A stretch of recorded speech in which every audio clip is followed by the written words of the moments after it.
Hello guys, welcome back to my YouTube channel. आज मैं return of the SSS class ranker के episode 63 के साथ हाजिर हूँ। इस एपिसोड के स्टार्टिंग में हम वो कुत्ते जैसे दिखने वाले बंदे को देखते हैं जो बोल रहा होता है, अबे यार उसे मार दो। और हम हमारे मेन कैरेक्टर के साइड में बहुत सारे मॉन्स्टर्स को देखते हैं जो हमारे मेन कैरेक्टर के ऊपर चिल्ला रहे होते हैं। फिर हमारा मेन कैरेक्टर बोलता है, हाँ बस इतना ही।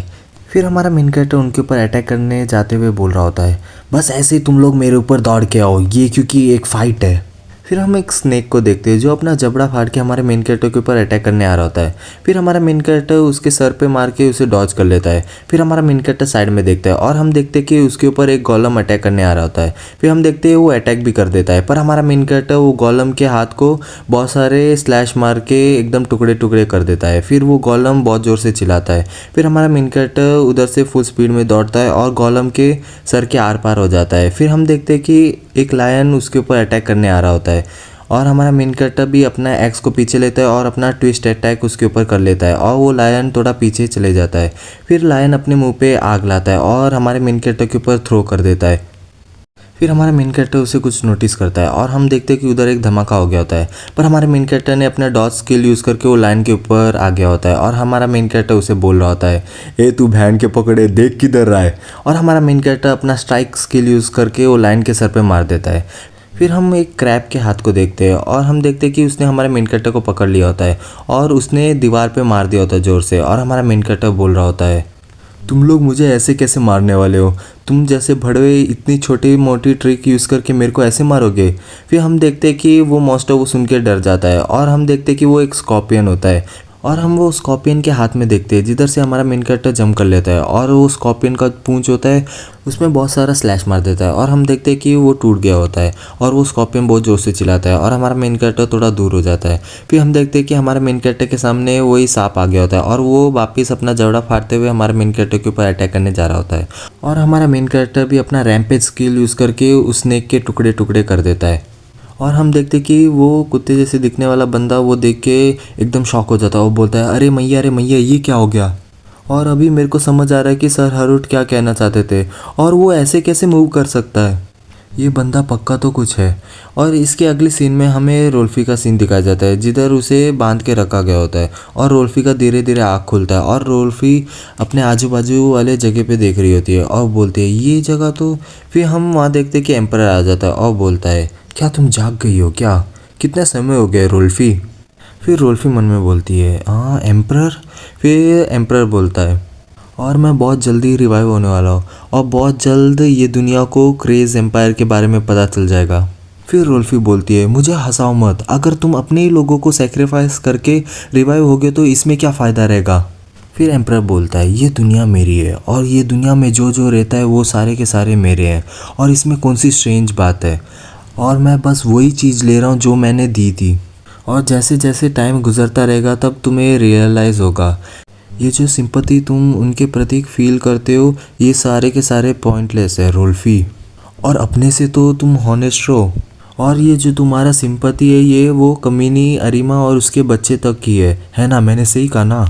और तुम कोई और ह्यूमन के ऊपर इंटरेस्टेड नहीं हो और बस तुम उनके बारे में ही चिंता कर रहे हो जो तुमसे क्लोज है ना। फिर हम देखते हैं एम्परर ने रोल्फी के हाथ को छोड़ दिया होता है और रोल्फी ज़मीन में जाके गिरती है। फिर एम्परर अपना वो ब्लड क्रिस्टल निकालता है बाहर और वो रोल्फी के सामने ले जाता है और बोलता है, जिनके ऊपर भी बहुत ख़तरनाक कर्स लगा होगा तो तुम्हें बस ये ब्लड स्टोन को उनके हार्ट पे ले जाना है और तो वो लोग जल्दी मर जाएंगे। और रोल्फी, मेरा प्रिपरेशन पहले ही ख़त्म हो गया है। फिर हम देखते कि उधर ऊपर हरुट खड़ा होता है और वो घूर के नीचे देख रहा होता है और एम्परर बोल रहा होता है, हरुट अब तुम्हें बस बाकी सारे चीज़ों को आगे बढ़ाने की ज़रूरत है और रोल्फी तुम्हारे पास कोई जीतने का रास्ता भी नहीं है। और तभी भी ये गलत नहीं होगा कि मैं तुम्हें ये बता दूं, मैं तभी भी तुम्हें एक चांस देता हूँ और तुम्हें वो अरीमा और उसके फैमिली को बचाना है ना, तो तुम इसके साथ उस आदमी को मार दो जो तुम्हारे साथ आया है। और इसके अगले सीन में हम हमारे मेन कैरेक्टर के एक्स को देखते हैं। फिर हम वो जगह को अच्छे से देखते हैं जिधर हमारे मेन कैरेक्टर ने वो मॉन्स्टर के साथ मसकर किया होता है और हमारा मेन कैरेक्टर बोल रहा होता है, हाँ देखने से ऐसा लगता है कि यही लास्ट वाला है। फिर हमारा मेन कैरेक्टर वो कुत्ते को बुला रहा होता है पर वो कुत्ता अचानक से गायब हो गया होता है और हमारा मेन कैरेक्टर बोल रहा होता है, अबे ये क्या हुआ, वो बंदा कहाँ गया, अबे साले डरपोक बिल्ली कहीं के। और उस भड़वे ने मेरे को इधर लॉक करके क्यों गया।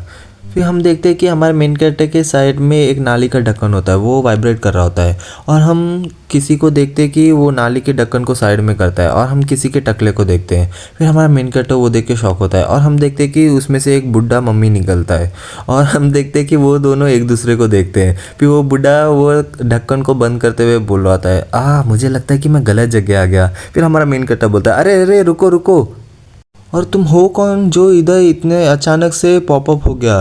फिर वो बुढ़ा बोल रहा होता है, क्यों तुम्हें देखने से लग नहीं रहा कि मैं एक मम्मी हूँ। फिर हमारा मेन कैरेक्टर बोलता है, हाँ तुम मम्मी हो, पर फिर वो मम्मी बोलता है, देखने से ऐसा लगता है कि ये केज है। फिर हमारा मेन कैरेक्टर बोलता है, क्या केज। फिर वो मम्मी बोलता है, ये वो जगह है जिधर जो मॉन्स्टर कंट्रोल नहीं होते उन्हें इधर फेंक देते हैं, और मुझे ये नहीं पता कि तुम कौन हो, पर अच्छा होगा कि तुम यहाँ से जल्दी निकल जाओ क्योंकि इधर बहुत सारे डेंजरस कमीने घूम रहे हैं। फिर हमारा मेन कैरेक्टर बोलता है, क्या डेंजरस कमीने, तुम्हारे कहने का मतलब ये बंदों से क्या। फिर वो मम्मी वो देख के शॉक हो जाता है और वो हमारे मेन कैरेक्टर के कॉलर को पकड़ता है और नीचे ले जाता है और हमारा मेन कैरेक्टर वेट वेट बोलते रह जाता है। फिर हमारा मेन कैरेक्टर वो अंडरग्राउंड में कहीं गिर जाता है और हमारा मेन कैरेक्टर ऊपर देख रहा होता है और बोल रहा होता है ये।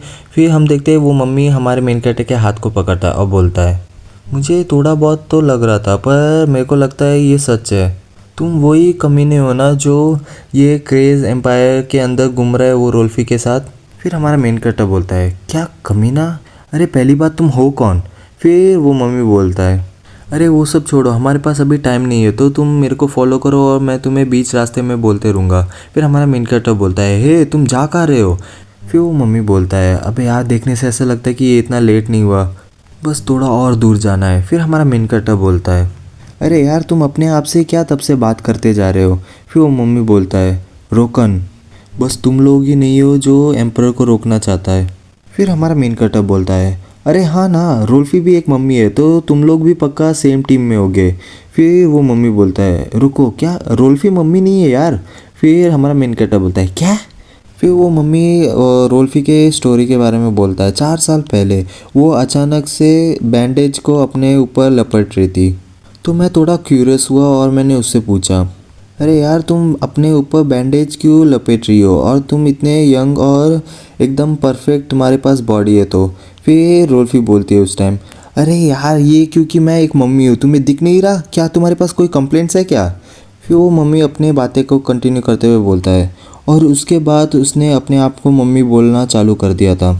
और वो मम्मी हमारे मेन कैरेक्टर से बोलता है, और तुम्हें ये लगता नहीं है कि उसे देखने के बाद कि वो मम्मी कैसे हो सकती है, और अगर तुम्हें एक मम्मी बनना है तो तुम्हें ऐसे तो दिखना होगा।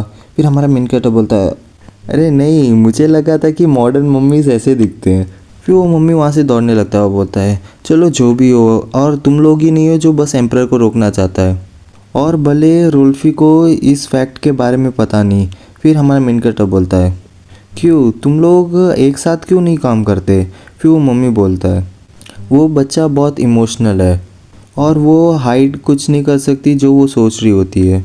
कुछ महीने पहले जब हारूट ने क्रेज़ के नोबल्स को बताया था एम्परर के प्लान के बारे में, फिर हमें वो हारूट का सीन दिखाया जाता है जिधर वो बोल रहा होता है, तुम लोग को समझ आया, एम्परर को हमें रिवाइव करना है और अब से हम हॉनरेबल जनरेशन वापस चालू करने वाले हैं। फिर वो मम्मी बोल रहा होता है, ये बहुत शौक था कि वो ह्यूमन के ब्लड स्टोन से वापस रिवाइव होने का प्लान कर रहा था, और जबकि वो लोग एक इन्फीरियर स्पीसीज़ थे तभी भी हम उनके साथ 100 साल से जी रहे थे, और ये तब हुआ। फिर हम रोल्फी को देखते हैं जिधर वो बोल रही होती है, नहीं ऐसा नहीं हो सकता, तुम लोग उन लोगों को कैसे सेक्रीफाइस कर सकते हो जिनने एम्परर के ऊपर बहुत ज़्यादा बिलीव किया था। फिर हारूट बोलता है, हो तुम ऐसी बातें करने में बहुत अच्छी हो रोल्फी, क्या इधर कोई और है जो ये घटिया बच्ची के साथ एग्री करता है।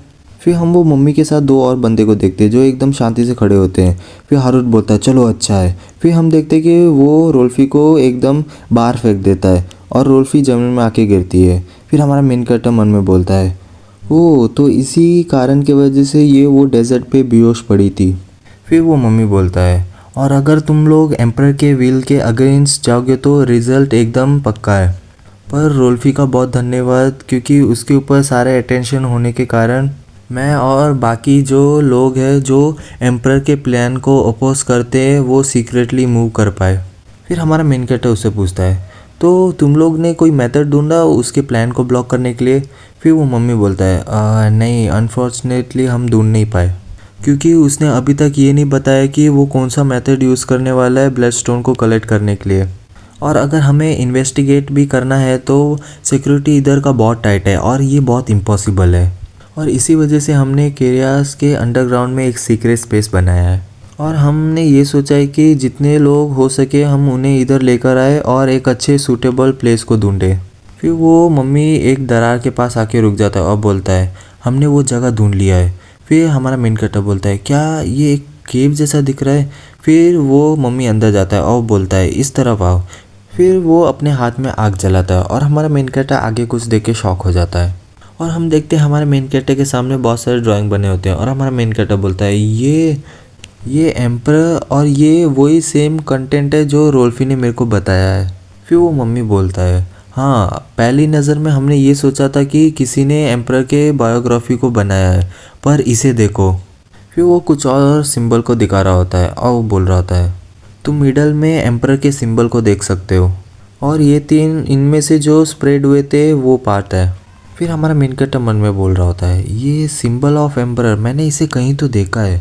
फिर हमें डिज़ायर का सिंबल दिखाया जाता है, फिर हमें बॉडी का दिखाया जाता है, फिर हमें बिलीफ का दिखाया जाता है जिसका ऊपर का निशान पूरा क्रैक की वजह से हट गया होता है और वो मम्मी बोल रहा होता है और जो कोलैप्स हुआ वो बस एम्पर का ही बॉडी नहीं था, ये वो 3 चीज़ों में डिवाइडेड था। पर और उसी बीच में हमारा मेन कैरेक्टर बोलता है उसका डिज़ायर ही बस बाकी रहा और इसी की वजह से उसने प्लान किया था और ये वो जगह है जिधर बिलीव पूरा टूट चुका है और हमें ये भी नहीं पता कि वो कैसा दिखता है।